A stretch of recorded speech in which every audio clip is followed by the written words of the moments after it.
La habitación huele a vinagre rancio y a flores podridas.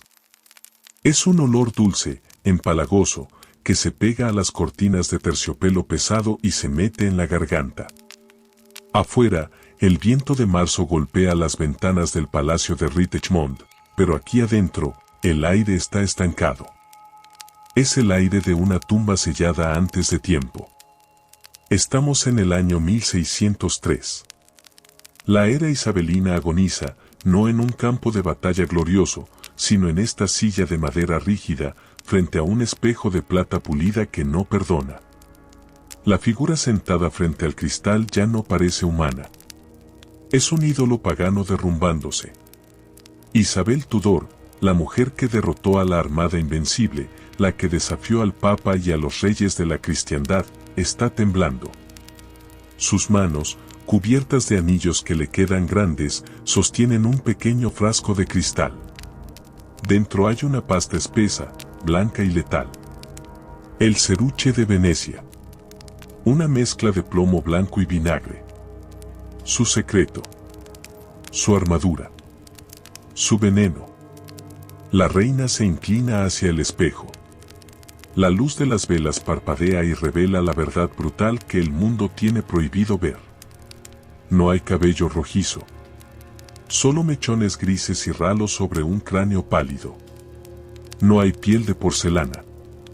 La carne de su rostro está carcomida, llena de pozos y cicatrices, grisácea como la ceniza de una hoguera fría. Los dientes son tocones negros que le duelen al respirar. El plomo, que ha usado cada día durante décadas para parecer una diosa eterna, se ha comido su piel. El remedio es la enfermedad. Con un dedo huesudo, toma la pasta blanca. El contacto quema, pero ella no hace gestos. Comienza el ritual. Capa tras capa. Unta el veneno sobre las mejillas hundidas, rellenando los cráteres que el mismo plomo cavó años atrás. Cubre las arrugas, cubre las manchas de la vejez, cubre el miedo. El olor químico es asfixiante, pero ella sigue. Pinta sobre la carne muerta hasta que la mujer anciana desaparece y solo queda la máscara. Una cara blanca, inmóvil, sin expresión. Una cara que no envejece porque no está viva. Se mira a los ojos en el reflejo. Esos ojos negros, profundos, los ojos de su padre, son lo único que brilla en esa superficie de tiza.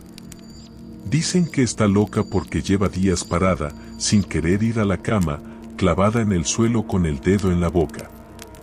Pero no es locura. Es memoria. La historia la llama Gloriana. La llama la Reina Virgen. Pero debajo de la pintura blanca, debajo de las perlas y los vestidos que pesan como armaduras, se esconde una niña aterrorizada que sobrevivió a un padre asesino y que aprendió, muy temprano, que la única forma de seguir viva era convertirse en una estatua de mármol. Una estatua que no siente, que no habla, y sobre todo, que no confía. Antes de que se apague la última vela de los Tudor, déjame darte la bienvenida una vez más a Historia Mundial para dormir. Espero que te encuentres muy bien hoy. Por favor, antes de acomodarte, tómate un momento para darle un me gusta al video y suscribirte.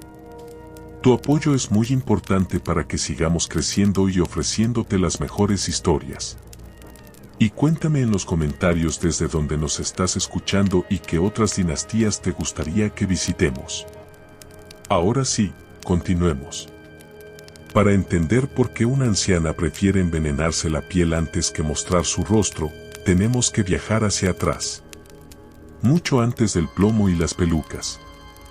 Tenemos que ir al momento exacto en que se rompió el mundo. Es el año 1536. El palacio es enorme, frío y lleno de ecos. Isabel tiene apenas 2 años y 8 meses. Es una niña pequeña, de pelo rojo fuego y piel muy blanca, que corretea por los pasillos esperando ver a su madre. Pero los adultos la miran raro. Los sirvientes cuchichean y callan cuando ella pasa. Ya no hay risas. De repente, su título cambia. Ayer era Su Alteza Real, la princesa Isabel. Hoy, alguien le dice, con una mezcla de lástima y desprecio, que ahora es simplemente Lady Isabel. Nadie se atreve a explicárselo a una niña tan pequeña, pero la ausencia tiene un peso físico. Su madre, Ana Bolena, no está. No volverá. En la Torre de Londres, un espadachín francés, traído especialmente por su habilidad, ha levantado una hoja de acero y ha separado la cabeza de Ana de su cuerpo. El padre de Isabel, el rey Enrique VIII, el hombre que debía protegerlas, ordenó la muerte de la madre para poder casarse con otra. El impacto de este hecho no es inmediato en la mente de la niña, pero se filtra como humedad en los huesos. Isabel aprende a leer el terror en los ojos de sus gobernantas. Aprende que su padre es un dios caprichoso, un monstruo enorme y ruidoso que puede hacer desaparecer a la gente si se enoja. Y ella es la hija de la traidora. La hija de la puta de Ana, como la llaman en las tabernas. La caída en desgracia es absoluta. De ser la heredera del trono, pasa a ser una bastarda ilegítima. El olvido real es cruel y tangible. No es solo que su padre no la visite. Es que literalmente se olvidan de que existe. Pasan los meses, pasan los años.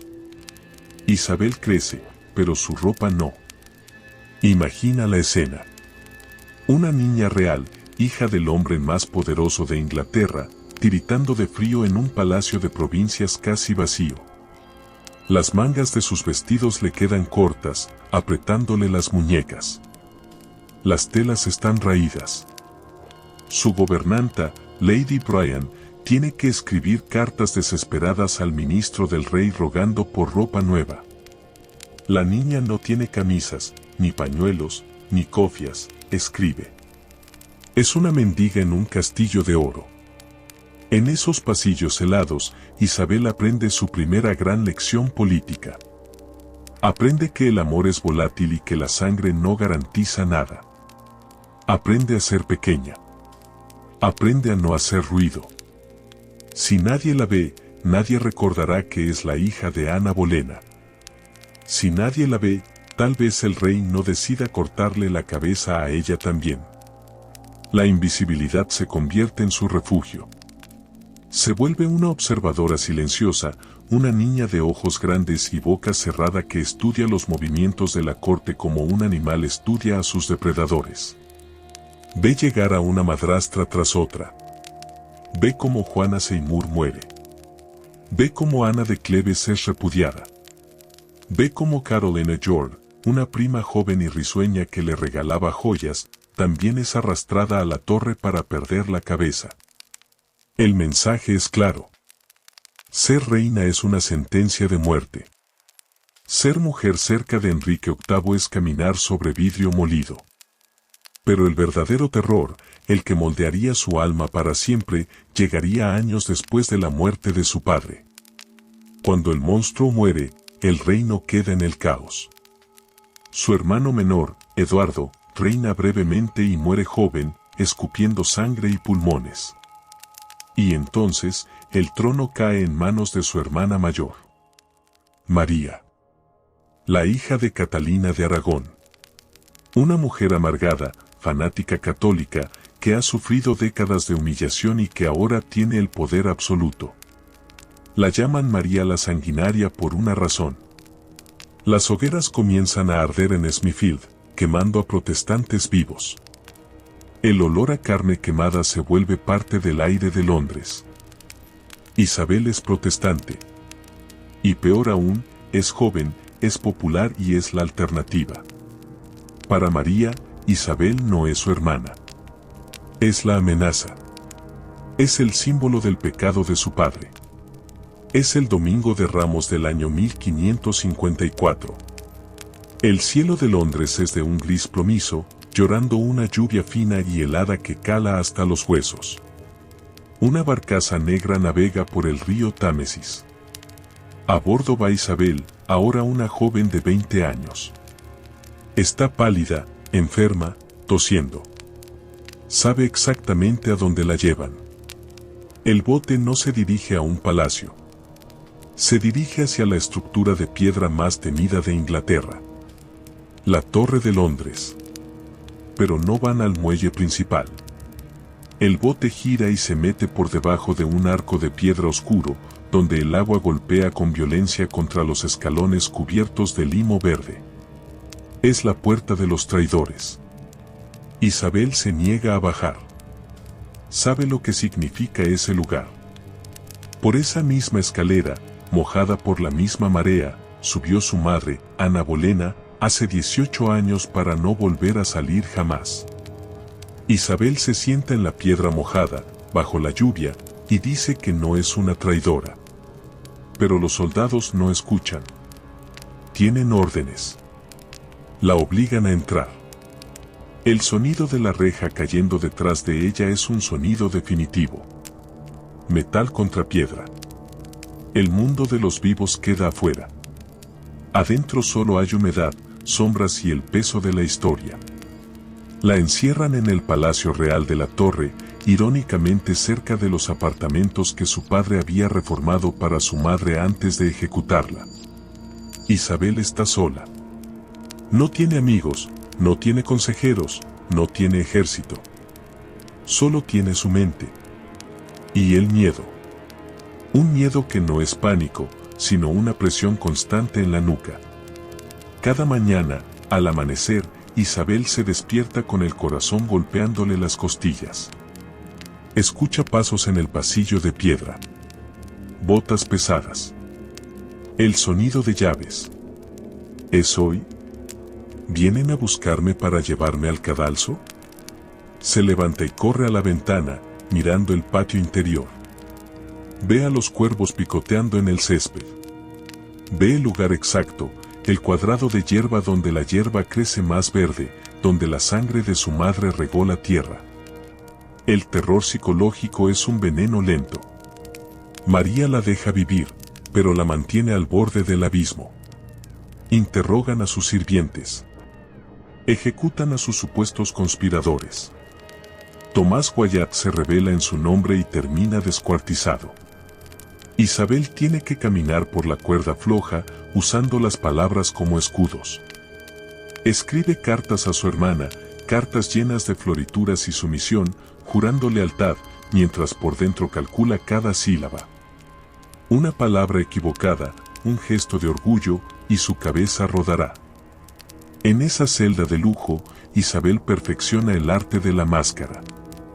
Aprende que su rostro no debe mostrar nada. Si tiene miedo, sonríe. Si tiene ira, baja la mirada. Si quiere gritar, recita salmos en latín. Se convierte en una actriz maestra en el teatro de la supervivencia. Entiende que, para una mujer en un mundo de hombres violentos, la sinceridad es un suicidio. La ambigüedad es su única arma. Video et taceo, diría más tarde como su lema. Veo y callo. Pasan 2 meses. 2 meses que parecen 2 siglos. Finalmente, la liberan de la torre, pero no es libre. La envían bajo arresto domiciliario a Woodstock, una casa en ruinas, llena de corrientes de aire. Sigue vigilada. Sigue esperando la orden de ejecución que firma su hermana. Cuentan que un día, mirando por la ventana rota de su prisión en Woodstock, Isabel vio a una lechera en el campo vecino. La chica ordeñaba una vaca, cantando, con las mejillas sonrosadas por el trabajo y el aire fresco. Era una campesina pobre, sin futuro, sin joyas, sin títulos. Y la princesa de Inglaterra, la hija de reyes, lloró de envidia. Deseo ser esa lechera. Deseo ser nadie. Porque ser nadie significaba estar a salvo. Sir Isabel Tudor significaba tener un blanco pintado en la espalda. Pero el destino, que tiene un sentido del humor macabro, giró la rueda otra vez. María la sanguinaria, enferma, hinchada por un embarazo psicológico que resultó ser un tumor, muere. El reinado del terror católico termina. Y en noviembre de 1558, Los mensajeros cabalgan hacia el roble donde Isabel está sentada leyendo un libro en griego. Se arrodillan. Le dicen su majestad. Isabel, la bastarda, la olvidada, la prisionera de la torre, es ahora la reina de Inglaterra. Tiene 25 años. Ha sobrevivido. Pero la niña asustada no se ha ido. Sigue ahí adentro, vigilando desde las sombras. Y ahora que tiene el poder, jura que nunca más permitirá que ningún hombre tenga autoridad sobre su cuerpo o su vida. Se casará, sí, pero con Inglaterra. Sin embargo, el trono no cura las heridas. Solo las hace más públicas. Isabel sabe que es observada por 1000 ojos. Sabe que medio país la considera una hereje y la otra mitad una mujer débil incapaz de gobernar. Necesita crear una imagen. Necesita ser más que humana. Necesita ser un icono. Y para eso, empieza a construir la fachada. La ropa se vuelve más ancha, para ocupar más espacio. Las joyas se vuelven más brillantes, para cegar a quienes la miran. Y su rostro. Su rostro debe ser perfecto. Inmutable. Blanco como la pureza, blanco como la divinidad. Aquí empieza la verdadera tragedia. La obsesión por la imagen que la llevaría a la autodestrucción física. En la corte, la juventud es moneda de cambio y la belleza es poder. Isabel lo sabe. Y cuando la viruela llega a buscarla, el pánico real comienza. No es solo miedo a morir. Es miedo a quedar marcada. Fue en 1562. La reina cae enferma. La fiebre es altísima. Delira. Los médicos temen por su vida, pero sobre todo, temen por su rostro. Cuando finalmente se recupera, el daño está hecho. La viruela le ha dejado cicatrices. Pequeñas marcas, imperfecciones que para cualquier otra mujer serían llevaderas, pero que para la diosa de la tierra son inaceptables. Isabel se mira al espejo y no tolera lo que ve. No puede permitir que vean sus cicatrices. No puede permitir que vean su humanidad. Y entonces, alguien le trae un frasco. Es una novedad cosmética que viene de Italia, la tierra de la moda y el arte. Lo llaman el espíritu de Saturno. Es una pasta blanca, densa, que cubre cualquier defecto y deja la piel con un acabado satinado, brillante, espectralmente hermoso. Los ingredientes son simples. Vinagre y plomo blanco. Carbonato de plomo. Nadie le advierte sobre los efectos secundarios. O tal vez sí, y a ella no le importa. Lo único que importa es que, al aplicárselo, las cicatrices desaparecen. La piel vuelve a ser lisa. La máscara se asienta. Isabel sonríe al espejo, satisfecha. No sabe que acaba de firmar un pacto con el diablo. Cada vez que se aplica esa blancura virginal, el plomo se filtra por sus poros. Entra en su sangre. Empieza a atacar sus nervios, sus órganos, su mente, sus encías, su cabello. Es una ironía cruel digna de una tragedia griega. La sustancia que usa para parecer eternamente joven y bella es la misma que la está pudriendo por dentro, acelerando su envejecimiento, volviéndola calva, gris y negra. Pero cuanto más daño le hace el plomo, más plomo necesita para tapar el daño.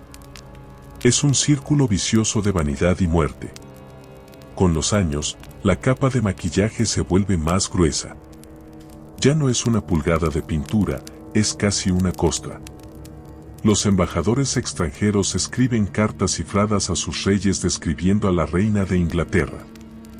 Dicen que de lejos parece una joven de 20 años, brillante como una estrella.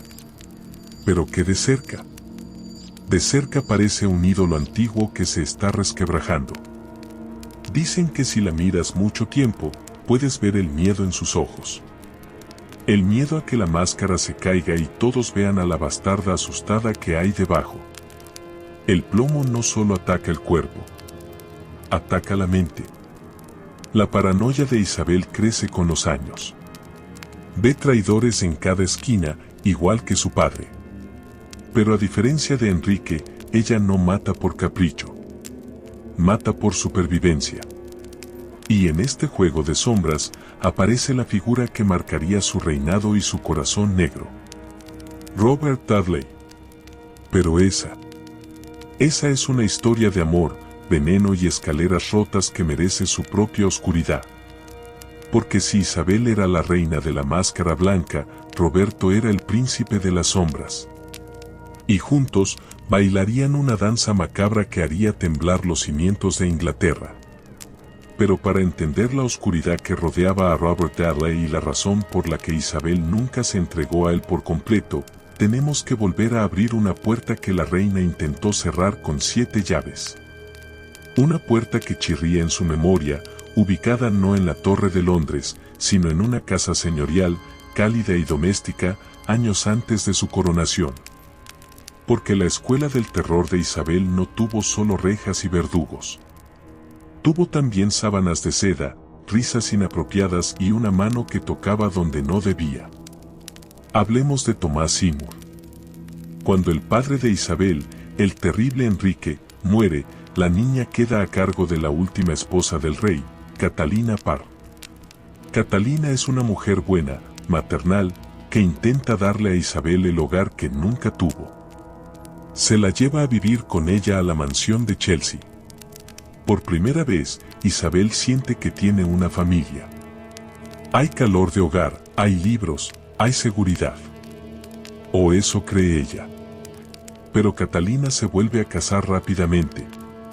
Y el nuevo hombre de la casa es Thomas Seymour, el tío del nuevo rey Eduardo. Thomas es guapo, carismático, ruidoso, ambicioso y profundamente peligroso. Es un depredador con sonrisa de galán. Y en esa casa, donde la ley del rey queda lejos, Thomas empieza un juego macabro con la joven princesa de 14 años. Imagina la escena, narrada no como historia, sino como una película de terror doméstico. Es temprano en la mañana. La luz gris del amanecer apenas entra por las ventanas de parteluz. Isabel está en su cama, dormida, vulnerable. Escucha que la puerta se abre. No es una sirvienta. Es él. Tomás entra en la habitación de la princesa en pijama, descalzo. Isabel se encoge bajo las sábanas. Al principio, Tomás lo disfraza de juego. Le hace cosquillas. Le da palmadas en la espalda. Se ríe fuerte, rompiendo el silencio sacro de la habitación de una dama real. Pero las visitas se vuelven constantes. Las manos se vuelven más audaces. Hay un día, en el jardín, donde la violencia sexual se disfraza de travesura. Tomás agarra a Isabel mientras la reina Catalina, su propia esposa, la sostiene y con una daga le corta el vestido negro en jirones, dejándola expuesta, humillada, mientras ellos ríen. Isabel aprende ahí otra lección brutal sobre la naturaleza de los hombres y, tristemente, sobre la complicidad de las mujeres que aman a esos hombres. Aprende que su cuerpo no es suyo, que es un objeto de deseo y de poder. Thomas Seymour no la desea solo por ser joven. La desea porque ella es una llave al trono. Si la seduce, si se casa con ella, él podría ser rey. El escándalo estalla. Los rumores corren por Londres como ratas en las alcantarillas. Dicen que la princesa está embarazada. Dicen que es una ramera a los 15 años. La envían lejos. Y poco después, Thomas Seymour comete el error final. Intenta secuestrar al rey Eduardo y mata al perro del rey en el proceso.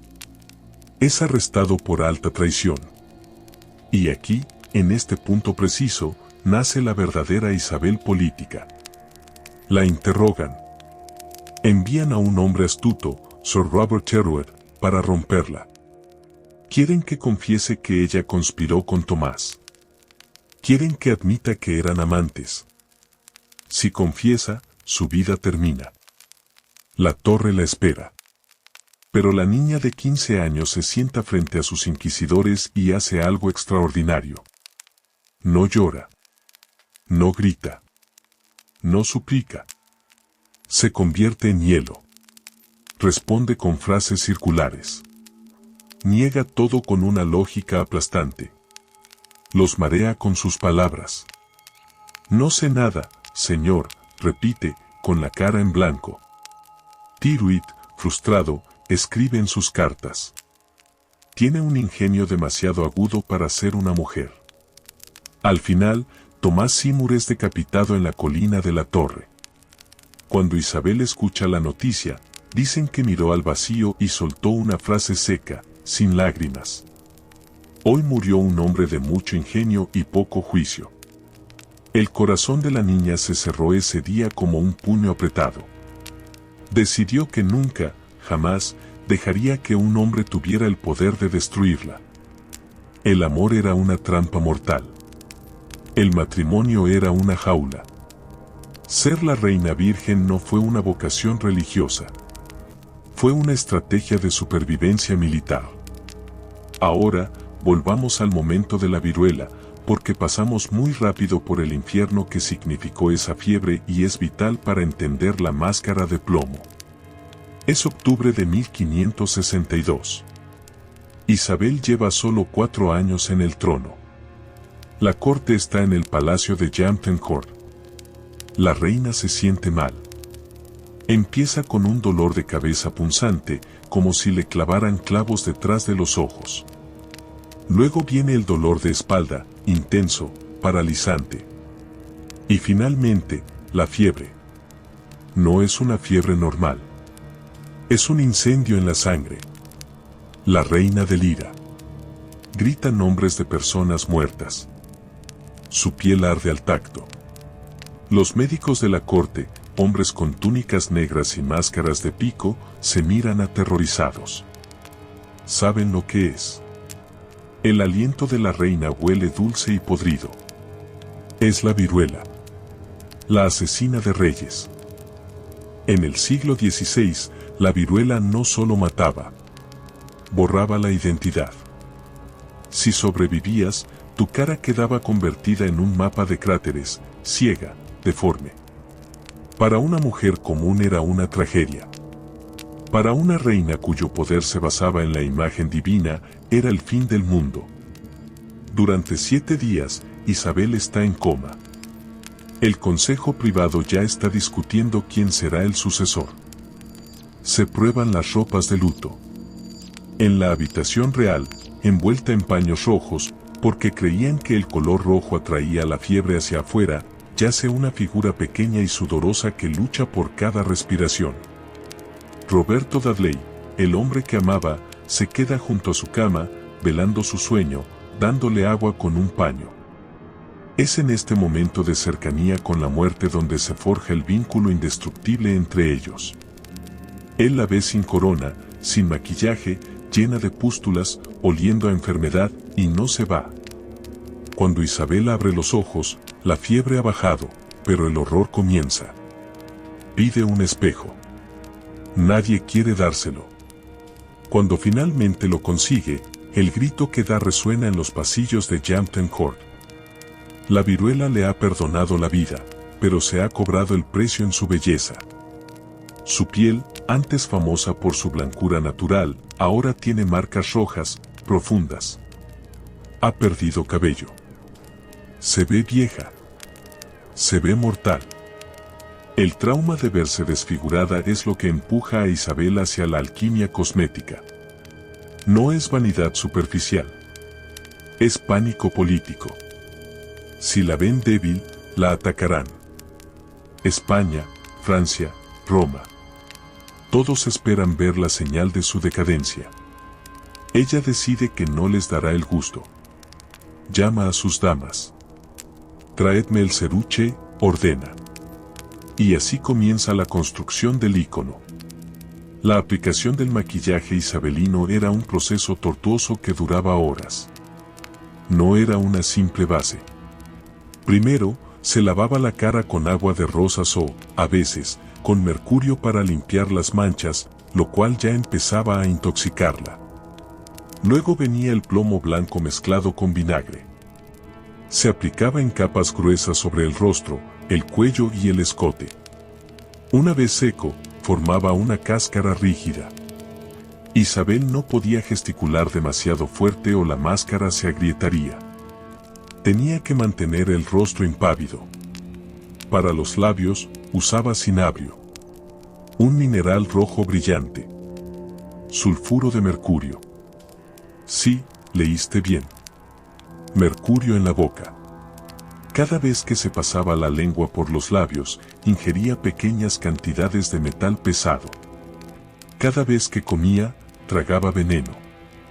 Y para resaltar la blancura de su piel artificial, usaba delineador negro hecho de col o hollín para los ojos y gotas de belladona para dilatar las pupilas y hacerlas parecer más grandes, más oscuras, más brillantes. La belladona, como su nombre lo indica, es otra planta tóxica que nubla la vista con el tiempo. Isabel se estaba convirtiendo en una pintura viviente. Una obra de arte hecha de materiales venenosos. Plomo, mercurio, belladona. Era una bomba química caminando por los pasillos de Whitehall. Pero la máscara funcionaba. Al verla, los embajadores quedaban deslumbrados. Veían a una diosa pálida, eterna, que no parecía pertenecer a este mundo. No veían a la mujer que, por las noches, sufría dolores de estómago terribles, dolores de cabeza que la dejaban ciega temporalmente y cambios de humor violentos, todos síntomas del envenenamiento por plomo que avanzaba lento pero seguro. Y en medio de este escenario de toxicidad y apariencias, volvemos a la sombra que dejamos pendiente. Robert Dudley. El conde de Leicester. Si Isabel era la luna fría, Dudley era el sol negro. Era guapo, atlético, excelente jinete y ambicioso hasta la médula. Eran almas gemelas. Ambos habían estado encerrados en la torre el mismo día, en su juventud. Ambos tenían padres que habían sido ejecutados por traición. Compartían el trauma y la ambición. La corte entera sabía que se amaban. Dormían en habitaciones contiguas. Se susurraban secretos en italiano para que nadie más entendiera. Pero había un problema. Un obstáculo con nombre y apellido. Amy Robsart. La esposa de Roberto. Amy vivía lejos de la corte, en una casa de campo, enferma y olvidada, mientras su marido coqueteaba con la reina de Inglaterra. Todos decían: si Amy muriera, Roberto se casaría con Isabel. Era el deseo prohibido de todo el reino. Y entonces sucedió lo impensable. O lo inevitable. El 8 de septiembre de 1560 encuentran a Amy Robsart muerta. Estaba al pie de una escalera de piedra en su casa de Connaught Place. Tenía el cuello roto. Lo extraño es que la escalera era corta, apenas unos escalones. ¿Cómo puede alguien romperse el cuello cayendo de tan poca altura?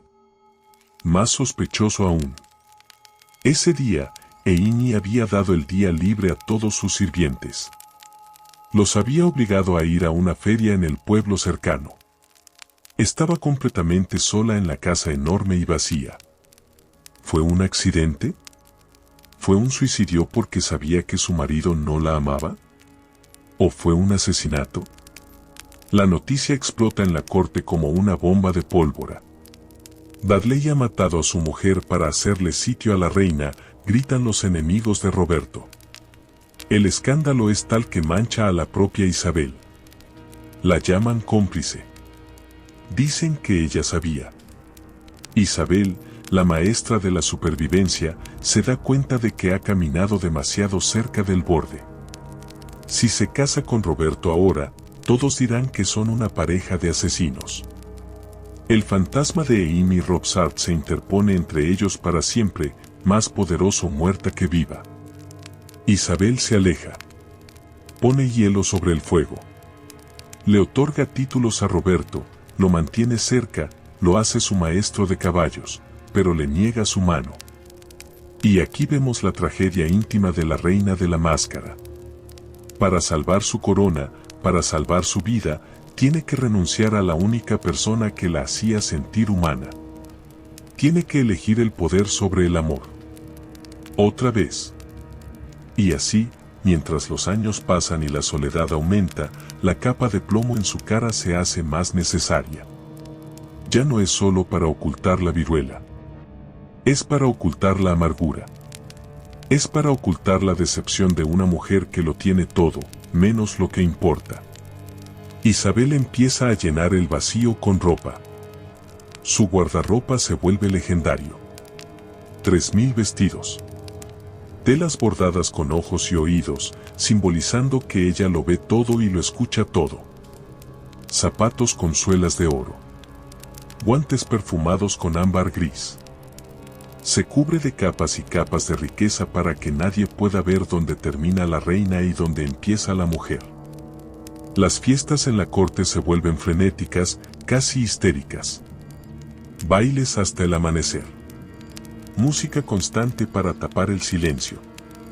Isabel baila la gallarda, una danza rápida y exigente, saltando y girando incluso cuando sus piernas ya duelen por la artritis incipiente. Tiene que demostrar que es joven.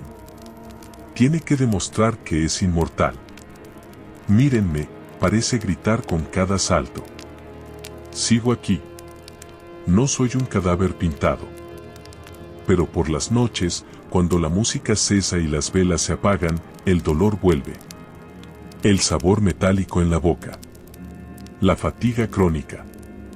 La depresión negra que la deja postrada en cama días enteros, negándose a firmar documentos, negándose a comer.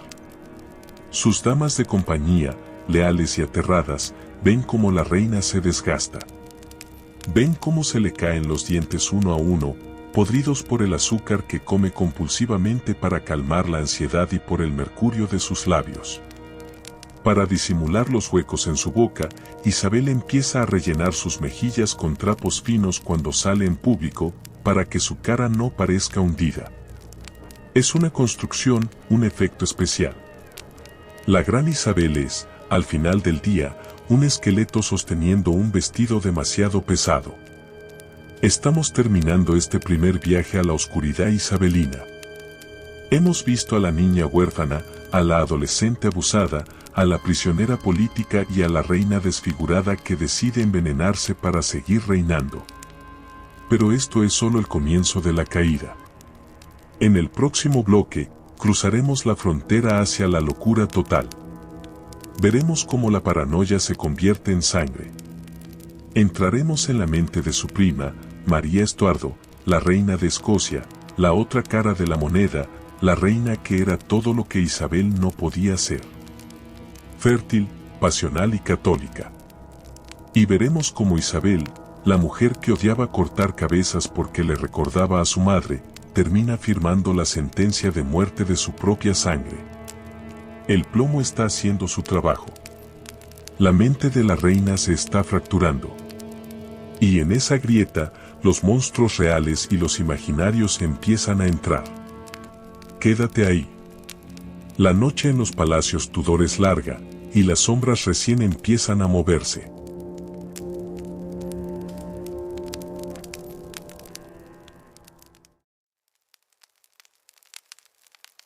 El sonido más fuerte en el palacio de Whitehall no es la música de los laúdes, ni el choque de las espadas en el patio de armas, ni siquiera el estruendo de los cañones celebrando una victoria. El sonido más fuerte es el silencio que queda cuando las puertas de la cámara privada se cierran. Es 1559. La corona de San Eduardo, una masa de oro macizo que pesa casi 2,5 kilos, acaba de posarse sobre la cabeza de una mujer de 25 años. El aceite sagrado ha tocado su frente. Las campanas de Londres repican como locas.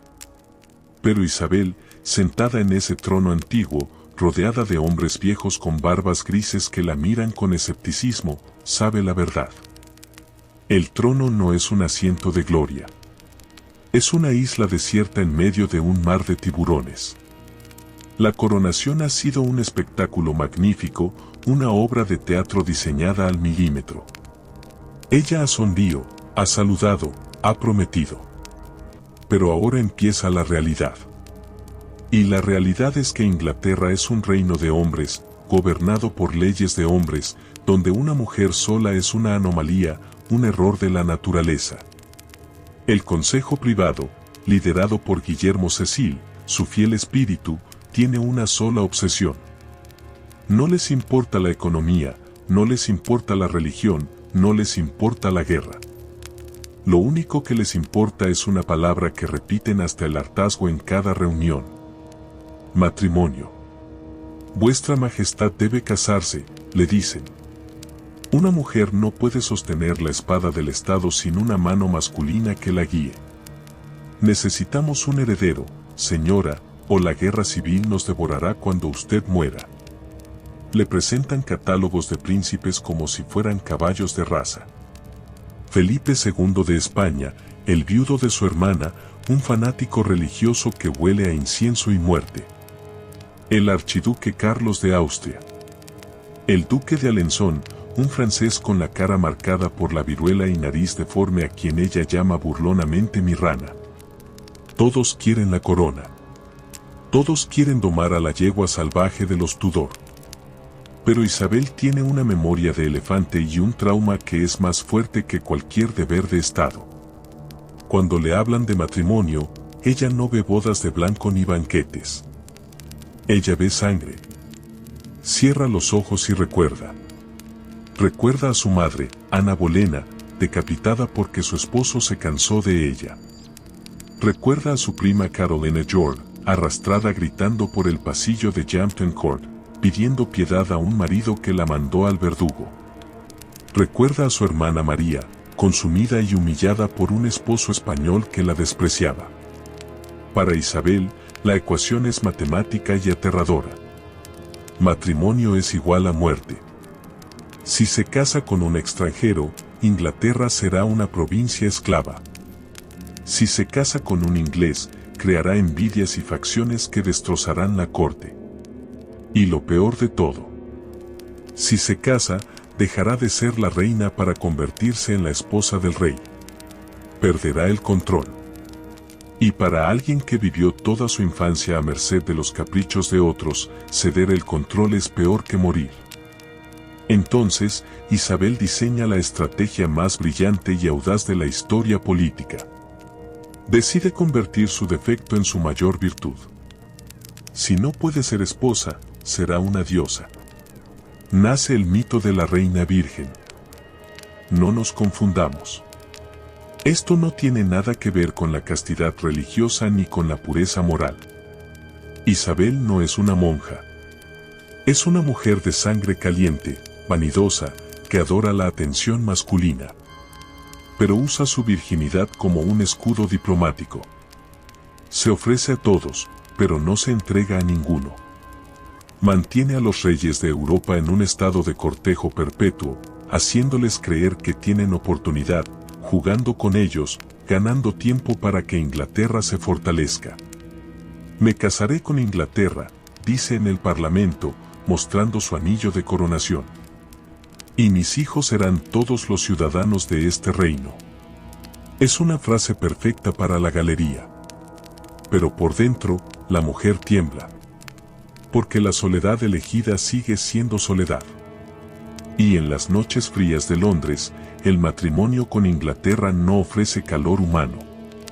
Y aquí, en esta grieta entre la reina intocable y la mujer necesitada, es donde la sombra de Robert Dudley se hace alargada y dolorosa. Ya hemos hablado de la muerte de Amy Robsart, su esposa. Ese evento fue el muro de hormigón que cayó sobre cualquier posibilidad real de boda. Pero lo que vino después fue quizás más tortuoso. Una vida entera de Cassie. Robert Dudley no se fue. Isabel no podía dejarlo ir. Él era su dulce Robin, sus ojos. Era el único hombre en la corte que se atrevía a tratarla como a una mujer y no como a un ídolo sagrado. Él le discutía, le hacía bromas, la tocaba con una familiaridad que escandalizaba a los embajadores. La tensión sexual entre ellos era tan densa que se podía cortar con un cuchillo.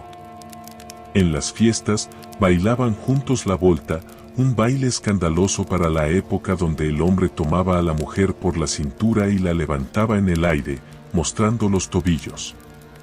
Isabel, que en público era la Virgen de Hielo, en los brazos de Dudley se reía, se sonrojaba, brillaba. Vivían en habitaciones contiguas en todos los palacios reales. Se rumoreaba que había pasadizos secretos. Se rumoreaba que ella había tenido hijos bastardos que fueron escondidos en el campo.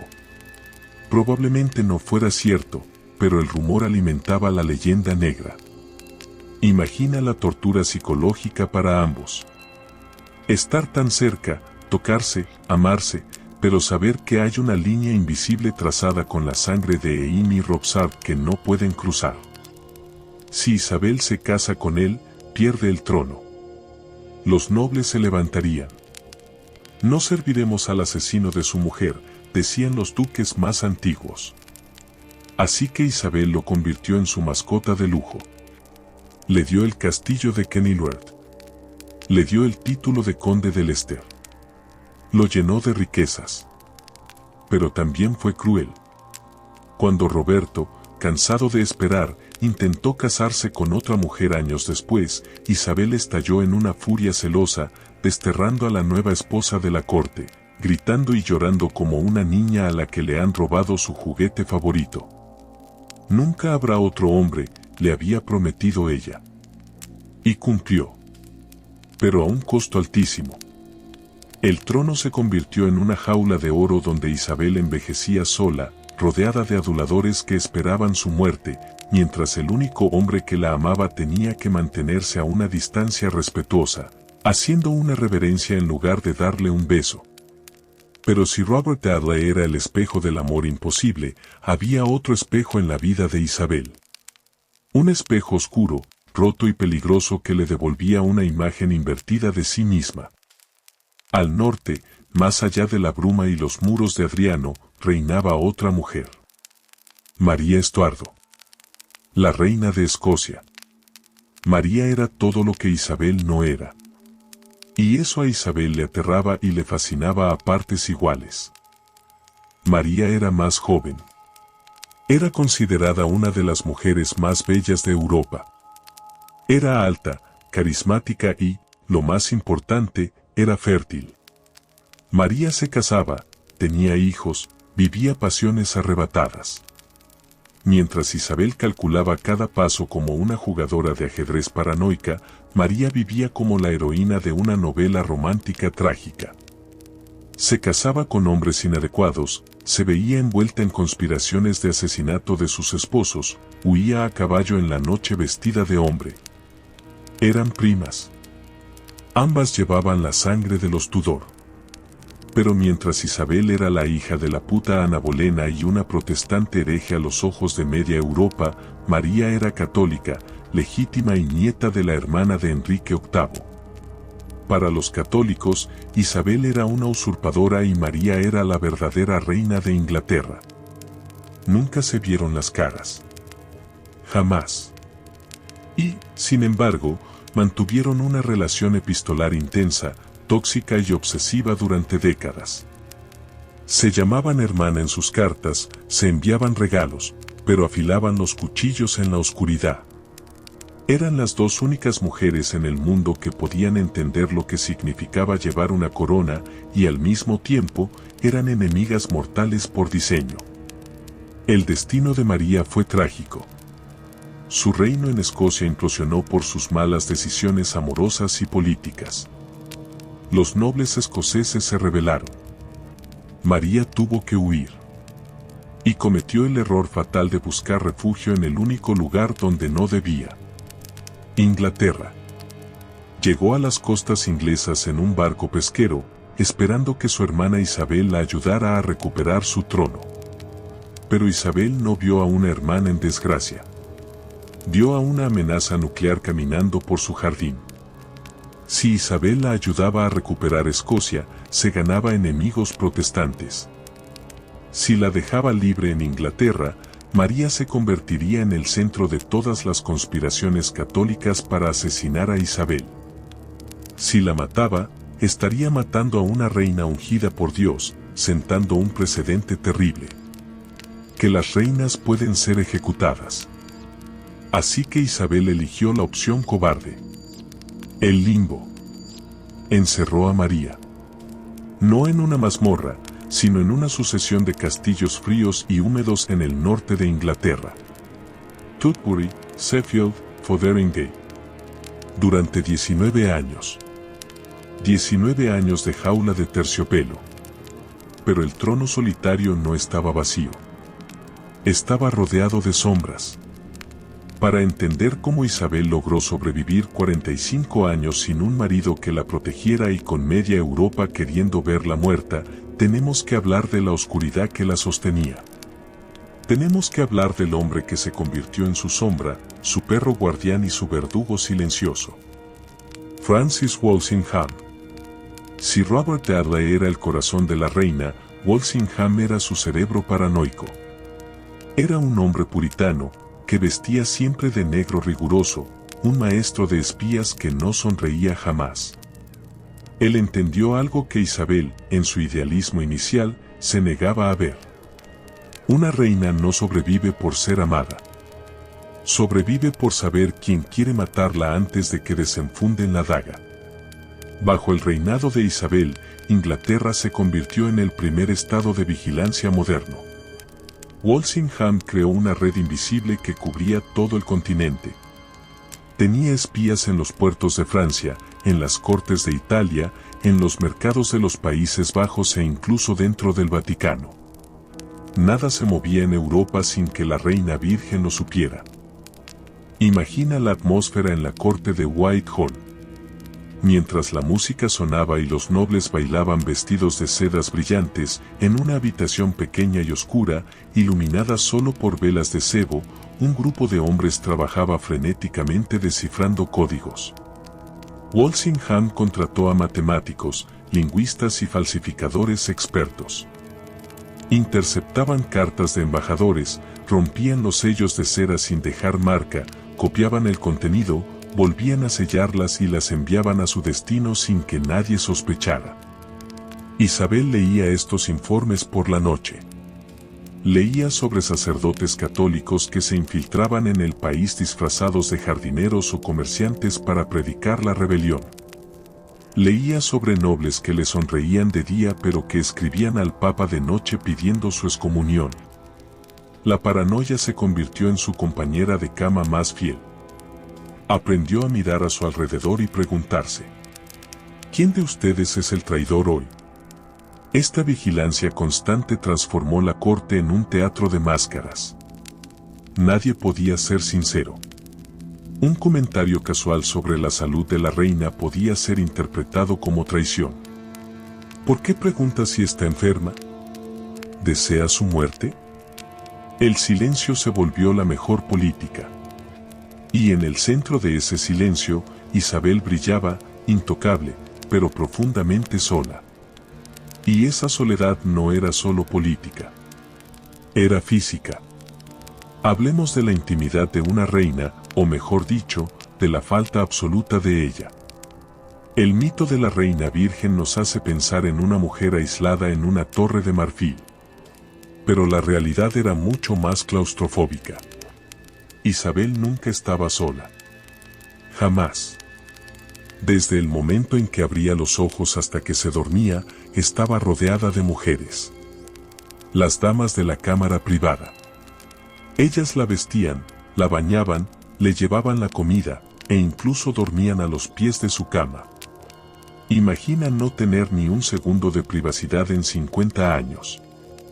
Si Isabel quería llorar, tenía audiencia. Si tenía problemas digestivos, era un asunto de estado. Si quería susurrarle algo a Robert Dudley, había 10 pares de ojos y oídos atentos a cada sílaba. Estas damas eran sus amigas, sí, pero también eran sus carceleras. Pertenecían a las familias nobles más poderosas. Eran las espías de sus padres y maridos dentro de la recámara real. Isabel lo sabía. Sabía que si murmuraba un nombre en sueños, al día siguiente el rumor correría por todo Londres. Por eso desarrolló ese carácter volátil, gritón y caprichoso. Lanzaba zapatos a sus damas, les pegaba, las insultaba. Era la única forma de liberar la presión de vivir en una pecera de cristal. Y luego estaban las giras reales. Cada verano, cuando el calor hacía que el olor de Londres fuera insoportable, una mezcla de alcantarillas abiertas, carnicerías y cuerpos sin lavar, la corte se mudaba. Pero no era una mudanza simple. Era una invasión. Isabel viajaba con una comitiva de casi 1000 personas y 300 carros. Iban de castillo en castillo, y a menudo se alojaban en las casas de sus nobles favoritos. Para un noble, recibir a la reina era un honor inmenso y una ruina financiera absoluta. Tenían que alimentar a 1000 bocas, organizar fiestas, cacerías y espectáculos teatrales diarios. Isabel llegaba, consumía los recursos de la casa como una plaga de langostas doradas y se marchaba cuando ya no quedaba comida ni vino, dejando a sus anfitriones en la bancarrota. En estos viajes, el contraste entre la gloriana divina y la realidad mugrienta del siglo XVI era brutal. La reina viajaba en una litera abierta, cubierta de joyas, saludando a los campesinos que se agolpaban en los caminos de tierra. La gente lloraba al verla. La tocaban como si fuera una santa. Pero el olor de la multitud era tan fuerte que Isabel tenía que llevar siempre consigo una pomander, una bola de oro llena de hierbas aromáticas y ámbar, que se pegaba a la nariz para no vomitar. Era una diosa que caminaba sobre el barro. Una virgen que coqueteaba descaradamente. Una mujer poderosa que dependía de sus espías para respirar. Todo en ella era una contradicción diseñada para confundir. Y volviendo al espejo roto de María Estuardo, hay un detalle en la trama de su caída que merece ser contado con la precisión de un relojero, porque ilustra perfectamente cómo Isabel y Walsingham atraparon a la presa.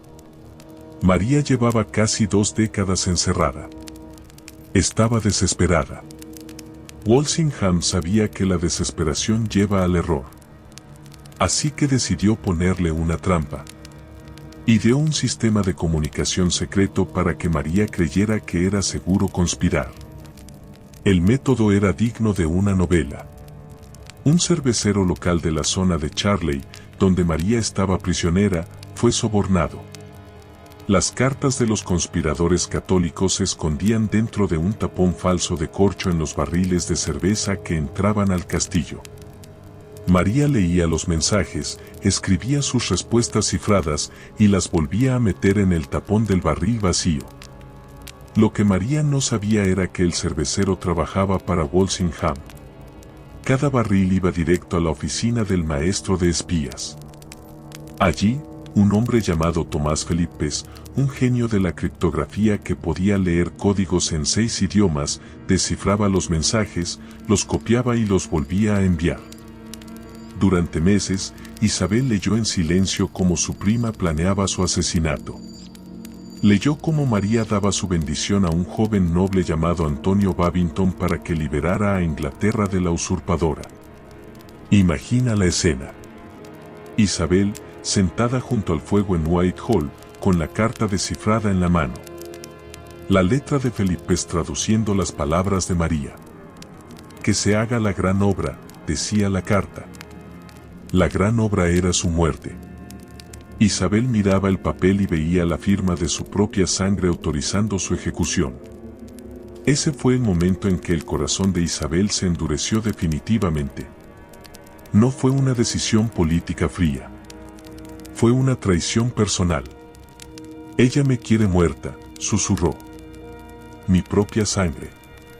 Y aún así, la duda la carcomía. La ejecución de una reina era algo monstruoso.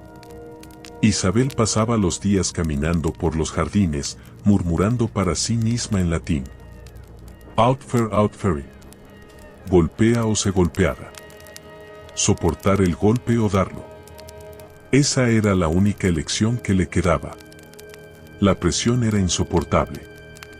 El consejo privado le traía la orden de ejecución cada mañana. Ella la rechazaba. Les gritaba. Les decía que buscaban manchar su alma.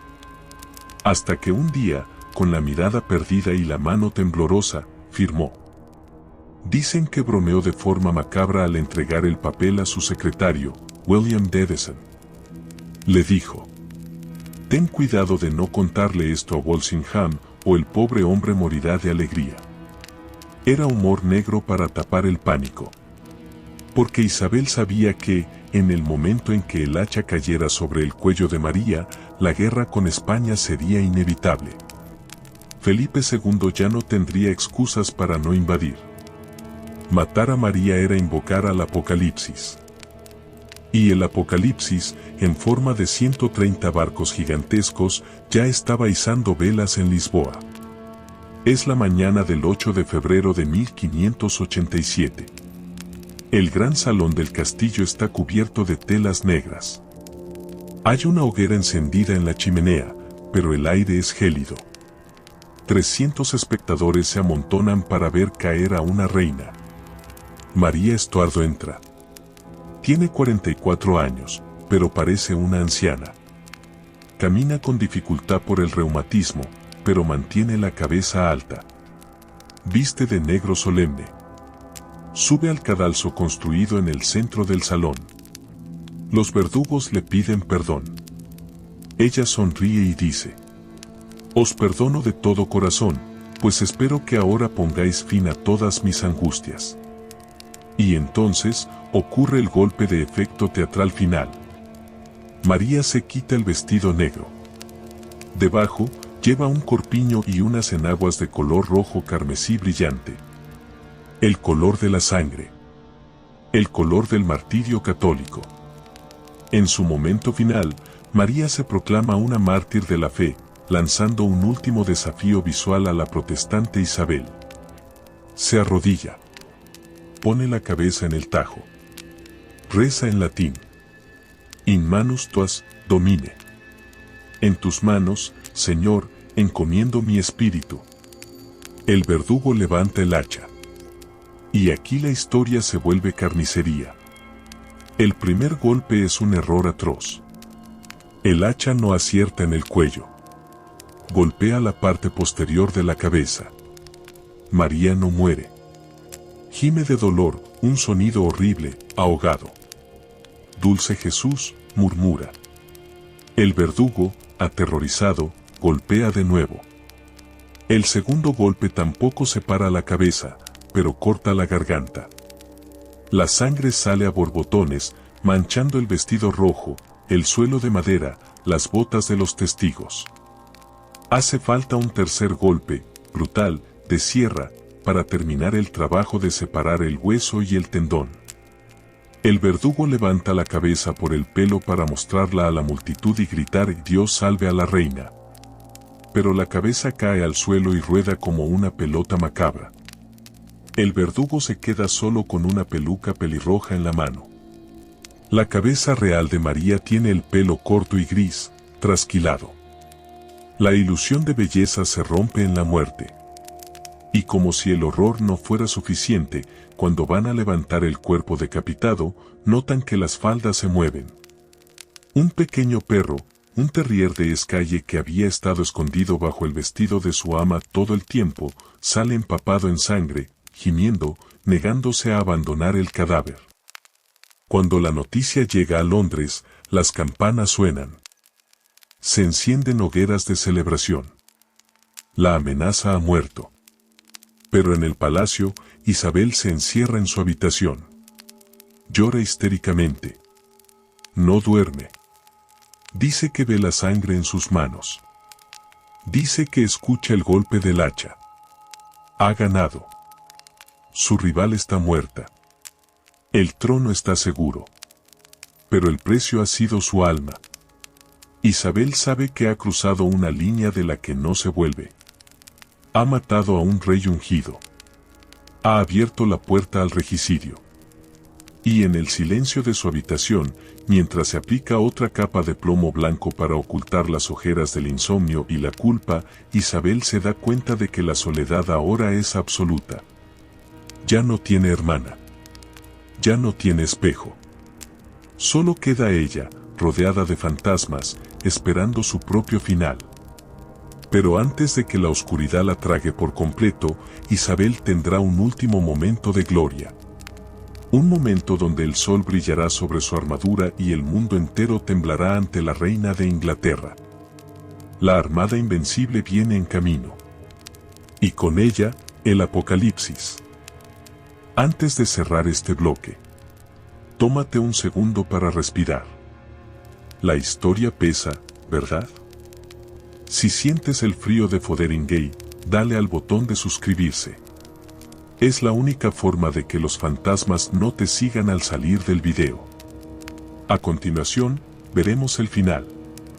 La guerra contra España, el famoso discurso de Tilbury, y la agonía final de una reina que murió de pie, luchando contra el tiempo, perdiendo la cordura, pero negándose a soltar el cetro hasta el último suspiro. El maquillaje se cuartea. El final se acerca.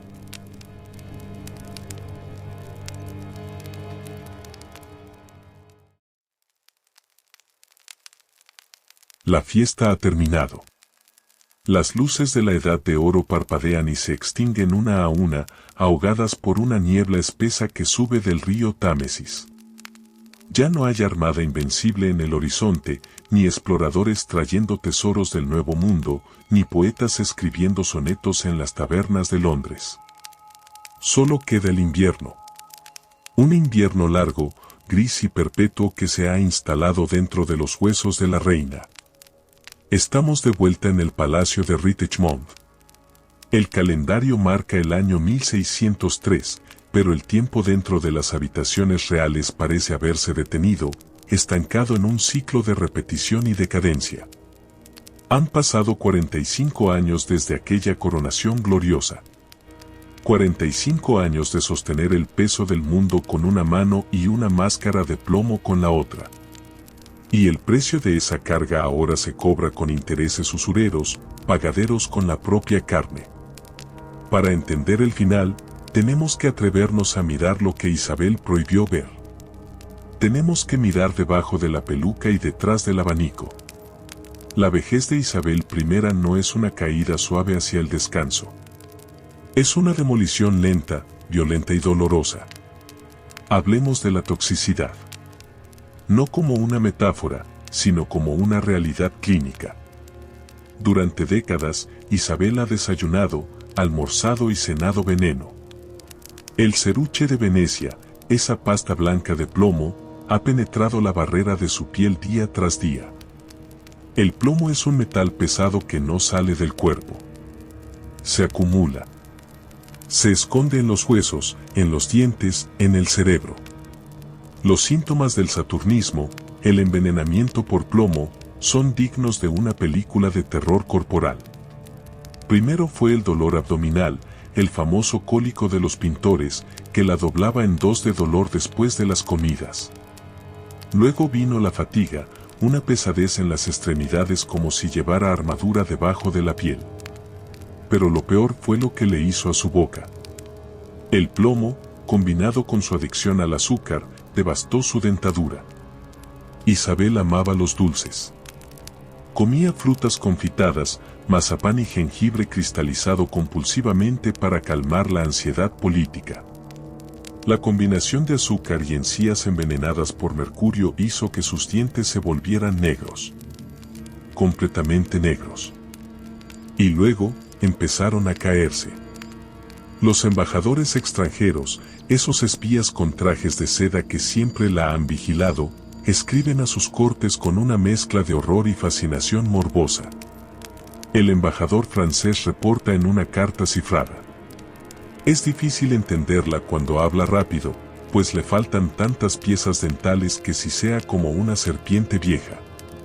Cuentan que, para disimular el hundimiento de sus mejillas, la famosa cara de bruja, la reina se mete trapos finos de lino dentro de la boca cuando sale en público, rellenando los huecos donde antes había hueso. Es una marioneta que se rellena a sí misma para mantener la forma humana. Y luego está el cabello. El famoso cabello rojo de los Tudor, símbolo de su fuego y su virilidad femenina, hace años que desapareció. Isabel es calva. Las pocas hebras que le quedan son grises y quebradizas. Pero la reina virgen no puede ser calva. Así que la colección de pelucas crece. Pelucas enormes, extravagantes, rizadas, rojas como la sangre fresca, adornadas con perlas falsas y alambres, que se posan sobre su cráneo desnudo como parásitos brillantes. Es una imagen grotesca. Una muñeca de porcelana rota que se niega a ser guardada en la caja. Pero el deterioro físico es lo de menos. Lo que realmente se está desmoronando es su mundo emocional. Isabel ha cometido el pecado capital de cualquier monarca longevo. Ha sobrevivido a su propia era. Uno a uno, los pilares de su vida han caído. Robert Dudley, su 12 Robin, murió hace años, dejándola con un hueco en el pecho que ninguna joya puede llenar. Murió Walsingham, su maestro de espías, el hombre que leía sus pesadillas. Murió Guillermo Cecil, su brújula. Isabel está sola en una corte llena de extraños. Pero hubo un último golpe. Un golpe final que rompió el último escudo de su cordura. Y ese golpe tiene nombre y apellido. Robert Devereux, el conde de Essex. Tenemos que detenernos aquí, porque la caída de Essex es el preludio de la muerte de Isabel. Essex era el hijo político de Dudley. Era joven, arrogante, increíblemente guapo y peligroso. Isabel, ya vieja, se encaprichó con él. No era amor romántico puro. Era la desesperación de una anciana que quería sentirse joven a través de los ojos de un hombre joven. Le perdonaba todo. Le daba monopolios, le daba ejércitos, le daba poder. Pero Essex cometió el error imperdonable. El error que nadie, en 40 años, había cometido.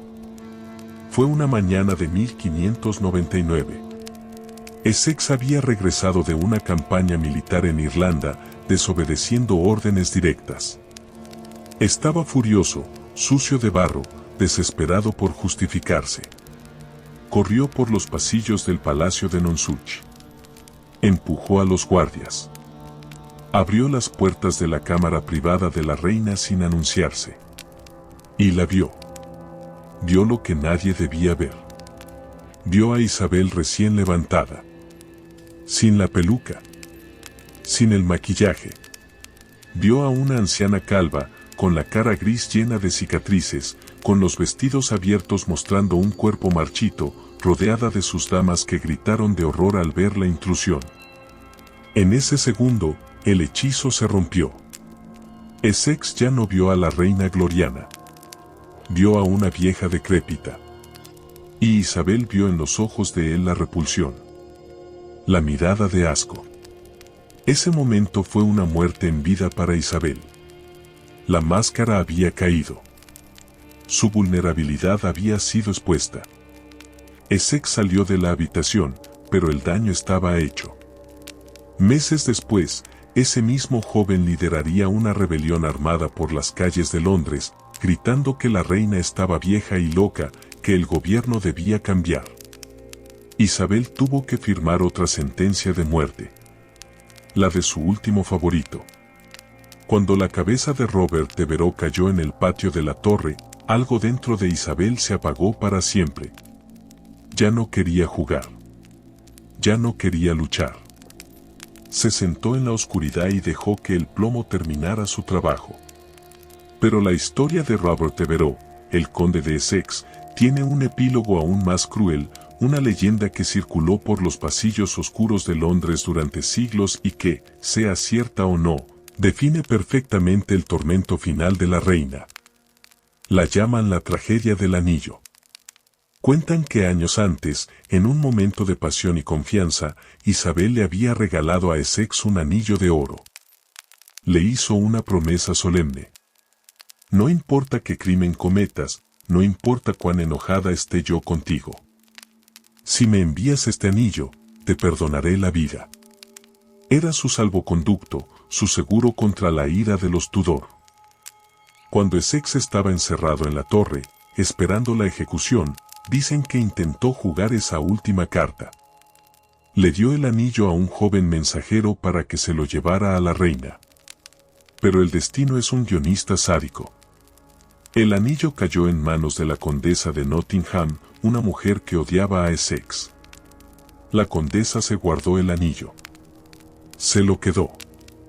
Nunca se lo entregó a Isabel. Isabel esperó.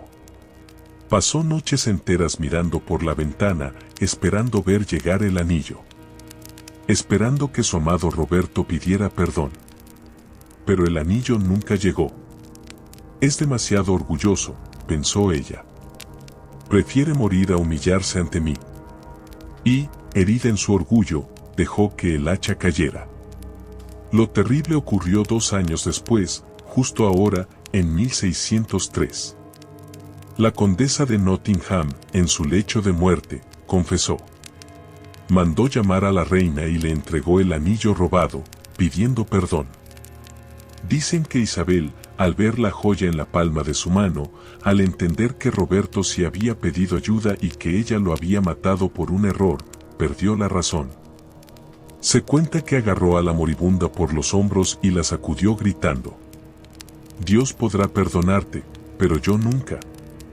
Ese fue el verdadero final de Isabel. No fue la vejez, fue la culpa.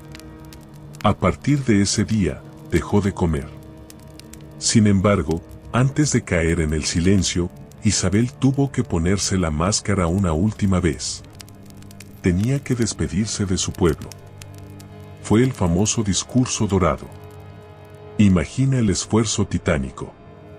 Una mujer de casi 70 años, enferma, calva, con dolores constantes, tiene que transformarse en Gloriana por 1 hora. Sus damas tardaron 4 horas en prepararla. La fajaron para que se mantuviera erguida. La pintaron con capas extra de plomo para tapar el color gris de la muerte. Le colocaron una peluca pesada y joyas que pesaban kilos. Entró en el parlamento caminando sobre el dolor. Y allí, frente a cientos de hombres que dudaban de ella, dio una clase magistral de amor tóxico y político. Aunque hayáis tenido y tengáis príncipes más poderosos y sabios que yo, les dijo con voz firme, nunca tendréis uno que os ame más. Fue una mentira hermosa. Fue teatro. Porque mientras decía esas palabras de amor, sabía que afuera, en las calles de Londres, el pueblo ya no la amaba. Las cosechas habían fallado durante 4 años seguidos. Había hambre. La gente moría en las zanjas. Los precios del pan estaban por las nubes. La llamaban vieja avara. Pero allí adentro, bajo la luz de las velas, Isabel brilló por última vez antes de volver a su habitación oscura para empezar a morir de verdad. La soledad la vuelve amarga, paranoica. Sus ataques de ira son legendarios. Tira zapatos a sus damas, las golpea con su bastón de oro, les clava los dedos huesudos en los brazos cuando la peinan mal. Pero por debajo de la ira, hay miedo. Un miedo atroz a la oscuridad. A principios de marzo de 1603, la reina deja de caminar por los jardines.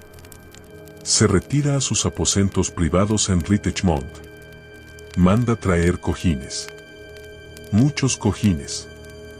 Los apila en el suelo. Y entonces, comienza la vigilia que pasaría a la historia del horror real. Isabel se niega a ir a la cama. No es un capricho. Es una certeza aterrorizada. Ella cree, con la lógica quebrada de la demencia, que la cama es la tumba. Si me acuesto, no me levantaré, susurra. Mientras esté de pie, sigue siendo la reina. Mientras esté de pie, la muerte no puede tocarla. Imagina la escena, digna de una pintura de Goya. La habitación está en penumbra, las cortinas cerradas. El aire es viciado, huele a sudor rancio, a orina, porque se niega a ir al baño, y a vinagre aromático. En el centro, una figura esquelética, vestida con una bata blanca sucia, permanece de pie. Lleva horas. 15 horas. 20 horas. Se sostiene agarrada a los postes del dosel. Sus piernas, ocultas bajo la tela, están hinchadas, edematizadas, reteniendo líquidos hasta el punto de que la piel está tensa y brillante, a punto de estallar. El dolor debe ser insoportable. Cualquier ser humano normal se habría desmayado. Pero ella no es normal. Es una Tudor. Su fuerza de voluntad es lo único que mantiene su corazón latiendo. Tiene el dedo índice metido en la boca. Es un gesto infantil, regresivo. La mujer que derrotó a España, la mujer que desafió al Papa, ha vuelto a ser la niña huérfana que se chupa el dedo esperando que papá deje de gritar. Sus damas, aterradas, la miran desde las esquinas. No se atreven a tocarla. Si la tocan, ella grita. Roberto Cecil, el hijo de su antiguo consejero, entra en la habitación. Intenta usar la razón. Majestad, le dice con voz suave, debéis ir a la cama. Vuestro cuerpo necesita descanso para contentar a vuestro pueblo. Mientras Isabel libraba su batalla contra los fantasmas en su habitación de Richmond, a solo unos metros de distancia, en los despachos de sus ministros, se estaba cometiendo la traición más sofisticada de la historia inglesa. Robert Cecil, el pequeño hombre que le rogaba que fuera a la cama, llevaba meses jugando a dos puntas. El secretario de Estado de Isabel era, en secreto, el mejor amigo de su enemigo. Cecil había establecido una correspondencia secreta con Jacobo VI de Escocia. Pero no usaban nombres. Sabían que si Isabel descubría una sola carta, sus cabezas rodarían antes del atardecer. Así que inventaron un código numérico. En sus cartas, Isabel no era la reina. Era el número 10. O a veces 24. Jacobo era el 30. Imagina la frialdad de la escena. Cecil sentado en su escritorio, escribiendo cartas aduladoras al rey de Escocia, diciéndole: el sol se está poniendo, refiriéndose a la muerte de Isabel, prepárate para el amanecer. Y luego, guardando la carta en su jubón, caminaba hacia la habitación de la reina, le besaba la mano huesuda y le decía: Majestad, rezamos por vuestra salud, mientras calculaba exactamente cuántos días le quedaban de vida para asegurar su puesto en el nuevo gobierno. Isabel, con su instinto de animal político, lo sospechaba. A veces, cuando llegaba un correo de Escocia, veía cómo Cecil se ponía nervioso. En una ocasión, dicen que la reina escuchó el sonido de un cuerno de mensajero y preguntó de dónde venía. Cecil, rápido, inventó una excusa para que la carta no llegara a manos de la reina. Ella lo miró con sus ojos negros, nublados por las cataratas pero todavía afilados, y le dijo: hueles a traición, Roberto. Hueles a futuro. Ella sabía que la estaban vendiendo por partes mientras todavía respiraba. Fue la última vez que Isabel mostró los dientes. Se giró lentamente, como un mecanismo oxidado. Sus ojos negros, hundidos en cuencas violáceas, se clavaron en él. Pequeño hombre. Siseó, con esa voz destruida por la falta de dientes. La palabra, deber, no se usa con los príncipes. Si tu padre estuviera vivo, no te habrías atrevido a ser tan arrogante. Pero la arrogancia de Cecil estaba justificada. Él ya estaba escribiendo a Escocia. Ya estaba preparando el camino para el nuevo rey. Isabel lo sabía. Veía a los buitres volando en círculos sobre la alfombra. A medida que las horas pasan y se convierten en días, la privación de sueño empieza a jugar con su mente. La barrera entre el mundo de los vivos y el de los muertos se disuelve. Isabel empieza a tener alucinaciones. Le dice a su dama de confianza, Lady Scrooge, que ve cosas en las esquinas. Sombras que se mueven. Pero lo peor es lo que ve en la cama vacía. Le dice, temblando, que ha visto su propio cuerpo. Ha visto a Isabel Tudor acostada, pálida, fría, con el cuello rígido, mientras ella sigue de pie observándose. Es el doppelganger. En el folclore inglés, ver tu propio doble es el presagio definitivo de la muerte inminente. ¿Qué más ve en esas alucinaciones? Ve a su madre, Ana Bolena, sosteniendo su cabeza decapitada, sonriéndole desde el espejo. Ve a María Estuardo, con el vestido rojo empapado en sangre, viniendo a cobrar su deuda. Ve los ojos acusadores de Robert Devereux. La culpa cristiana la devora. A pesar de ser la cabeza de la iglesia anglicana, Isabel tiembla ante la idea del juicio final. Tiene sangre en las manos. Sangre de una reina ungida. Sangre de amantes. ¿Puede Dios perdonar a una reina?, se pregunta en el silencio de su cráneo. El infierno que imaginaba Dante no es nada comparado con el infierno mental de esos últimos 4 días en Richmond. Finalmente, la biología vence a la voluntad. Las piernas fallan. Isabel colapsa. No cae en la cama, cae al suelo, sobre la montaña de cojines. Ya no puede hablar. Su garganta se ha cerrado. Cae en un estupor profundo. Los consejeros se acercan como cuervos. Necesitan una señal. El reino no puede quedar acéfalo. Majestad, ¿quién os sucederá?, preguntan. Le nombran al rey de Francia. Silencio. Le nombran a parientes lejanos. Silencio. Le nombran a Jacobo VI de Escocia. El hijo de María. Dicen las crónicas oficiales que Isabel hizo un gesto. Que levantó la mano débilmente y se tocó la cabeza, haciendo la forma de una corona, indicando que un rey debía suceder a una reina. Pero las crónicas mienten. O embellecen. Probablemente fue solo un espasmo de la agonía, un intento de espantar una mosca o de tocarse la sien dolorida. Pero los hombres interpretaron lo que les convenía. Es Jacobo, susurraron con alivio. La reina ha elegido.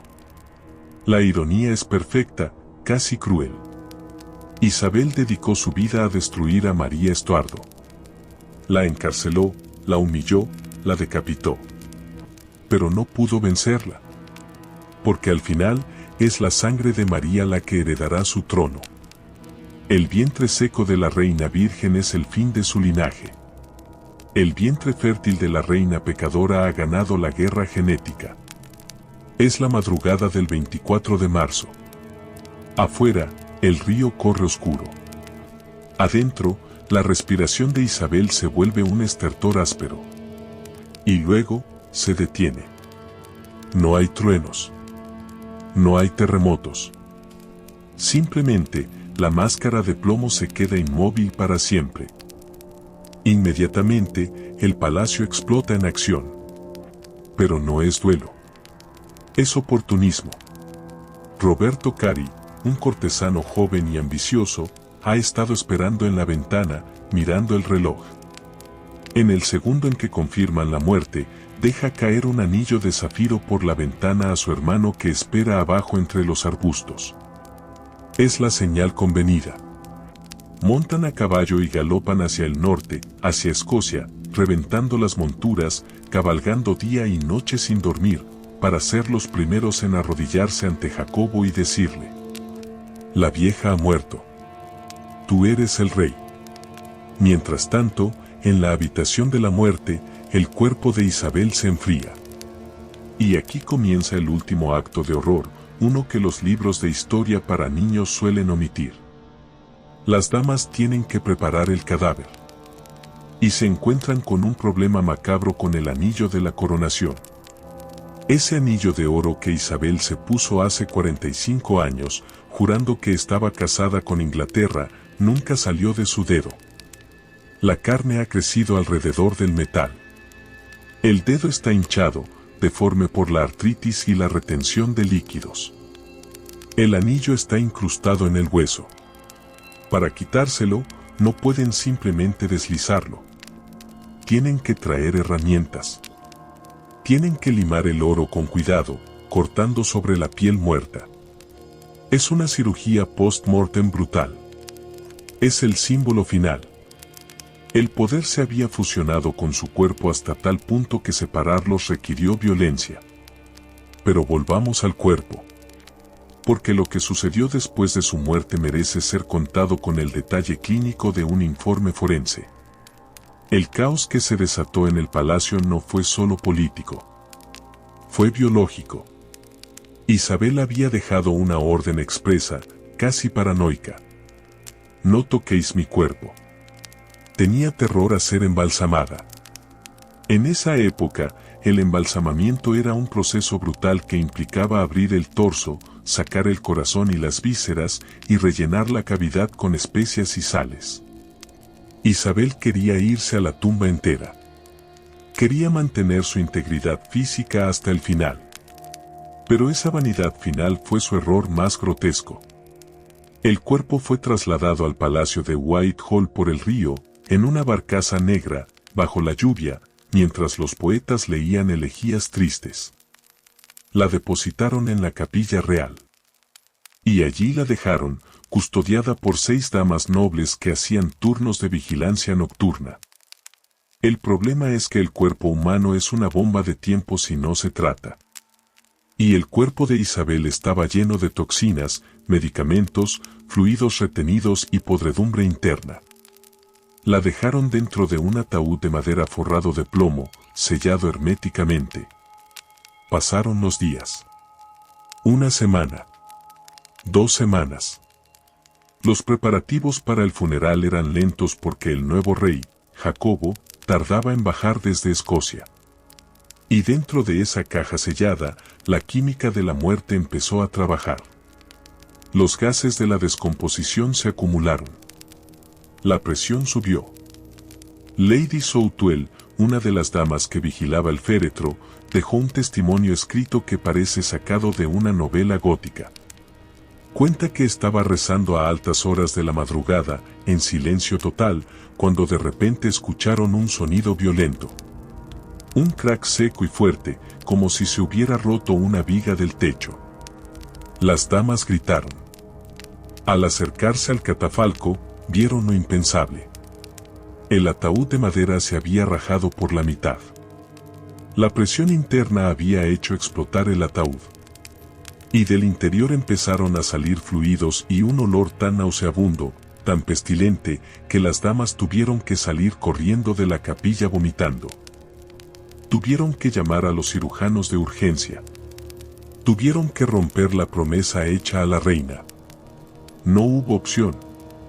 Tuvieron que abrir el cuerpo, ya en estado avanzado de putrefacción, para sacar las entrañas y rellenarla con cal viva y hierbas fuertes para que el olor no matara a los asistentes al funeral. Fue la humillación final. La mujer que había controlado cada aspecto de su imagen, que se pintaba para parecer una estatua de mármol imperecedera, terminó reventando como un animal muerto al sol, traicionada por su propia biología. Y mientras los cirujanos limpiaban el desastre en secreto, afuera, en las calles, los artesanos terminaban la efigie. Esa muñeca de cera y madera que sí era perfecta. La vistieron con el corsé parlamentario, le pusieron la corona, le pintaron los labios de rojo carmesí. El día del funeral, el 28 de abril, miles de londinenses se agolparon en las calles. Lloraban. Gritaban «Dios salve a la reina». Pero no lloraban por el cadáver podrido que iba dentro de la caja de plomo. Lloraban por la muñeca. Lloraban por la idea. Lloraban porque sabían que con ella se terminaba un mundo y empezaba otro, mucho más incierto. Isabel Tudor fue enterrada, finalmente, con toda la pompa del mundo. Pero el silencio que cayó sobre la abadía de Westminster esa tarde fue pesado. Era el silencio de saber que los gigantes ya no caminan sobre la tierra. Años después, cuando el rey Jacobo trajo el cuerpo de su madre, María Estuardo, le construyó una tumba magnífica, más alta y grande que la de Isabel. Pero no solo eso. Abrieron la cripta de Isabel y metieron a alguien más ahí dentro. A su hermana. A María la Sanguinaria. Las dos hermanas que se odiaron en vida. La protestante y la católica. La que encerró y la que fue encerrada. Ahora comparten la misma losa de piedra, los mismos gusanos, la misma oscuridad por toda la eternidad. Sobre la tumba, una inscripción en latín reza: compañeras en el trono y en la tumba, aquí descansamos dos hermanas, en la esperanza de la resurrección. Al final, Isabel I, la reina virgen, la mujer que sacrificó el amor, la maternidad y su propia piel para ser única, terminó compartiendo su cama de piedra con el fantasma de su pasado.